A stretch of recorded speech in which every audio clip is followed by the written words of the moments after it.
mag-chat at mag-order. Confirmed ng amo ang fur baby na si Kiat Kiat sa Pasig City, Iloilo ang excited. Paano ba naman kasi ang task niya kunin ang parcel sa delivery rider? Ayon sa kanyang amo, nung una ay maliit lang na pouches ang kaya kunin ng aso. Hanggang sa nag-level up at kaya na niyang kunin magiging ang mga malalaking kahon. Kilala na rin si Kiat Kiat ng mga delivery rider. Ang talent ni Kiat Kiat, kinaghiripan ng daang libong netizens. Cute naman. Talaga yung mga ganyan aso ko, yakin pwede mo talaga turuan no? I-train Lalo talaga. na yung breed na yan, yung Golden Retriever, ginagamit yung guide dog. Kahit police dog pwede yan, sa pag-amoy ng mga drugs.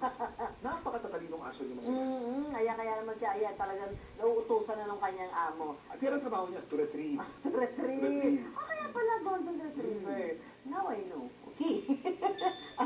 Viral ba ka mo? Kung may pop, mayroon ding dog pop. Ang Golden Retriever na ito mula sa Pasig, kaya makasing alam sa kanta ng SB19, Kuya Kim. Sa tuwing kakantang for parent niya, nakikibirit din ang alagang aso. Madalas daw patugtugin sa bahay nilang hit song na mapa ng Pinoy pop group na SB19. Kaya pati ang aso nila, na-memorize na rin ito. Ang video may naging 871,000 views na sa TikTok. Kumakanta naman yung Kuya Kim, hindi naman siya mahalulong, di ba? Hindi, kumakopya. Ang galing nga. May mga asong ganyan. Talagang May gano'n. nakita nga akong aso pa yun, may tono eh. Kung anong tono ng amo, hindi na tono ng amo. Ang galing talaga. Mga pet natin nilaging good vibes ang dala. Samantala, ito pa! Viral ba ka mo? Isang ilog ang pwedeng pagtampisawan ngayong tag-init sa Cebu. Ito ang mahigit sa 1 kilometrong Boho River na binigyan ng Best Tourism Village Award ng UN World Tourism Organization. Napapalibutan ang ilog ng mangrove forests na paboritong puntahan ng migratory birds. Pwede rin mag-tour gamit ang pump at nakakainganyong ilog na yan, sinare ng daan-daang netizens sa social media. Aba, at para ang sarap maligo, Kuya Kim. Ano mo, ang ganda ng buhol. Oo nga. Enjoy ako dyan sa buhol talaga. Oo, ang ganda naman talaga Ito naman, niya. yung mangrove kasi na-preserve. Kasi yung mangrove na yan, napaka-importante. Oo, napaka-importante. Kaya malinis yung ilog na yan dahil yung mangrove. Hindi yan talaga dapat pinapatay. Samantala, Kuya Kim, it's official!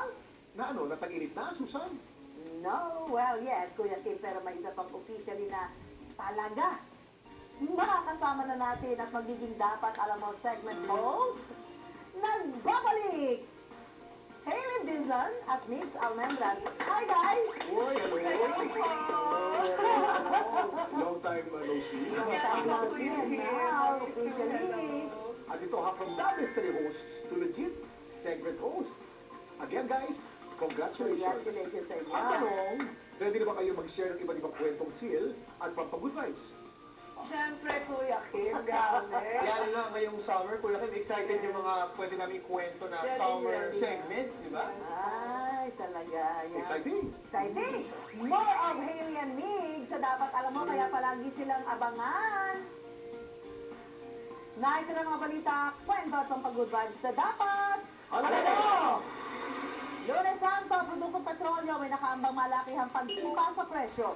Kaso, ng nakakahawang pertussis o whooping cough, dumarami kung paano makakaiwas para sa ligtas na Semana Santa. Pag-uusapan natin yan, mga suki. At DO ng Korean group na XO darating sa bansa para magpakilig ng Pinoy fans sa kanyang concert. Simulan natin ang Lunes na pasabog agad ang tugtugan. Ang ating bisita performer, ang ganda ng boses pero mapanakit. On-ear tayo sa performance ni mamaya para ma-check kung papas ang ka-voice ni Grammy winner James Ingram. Ito pa, dahil mainit na rin ang panahon ngayon, Kuya Kim, Mami Su, palamig kayo dyan. Una sa checklist, syempre, ang pagkain ng halo-halo. At as officially your segment host, may challenge kaming agad na susubukan ni Hailey kung ano yan. Alamin sa pagbabalik yan ng Dapat Alam Mo!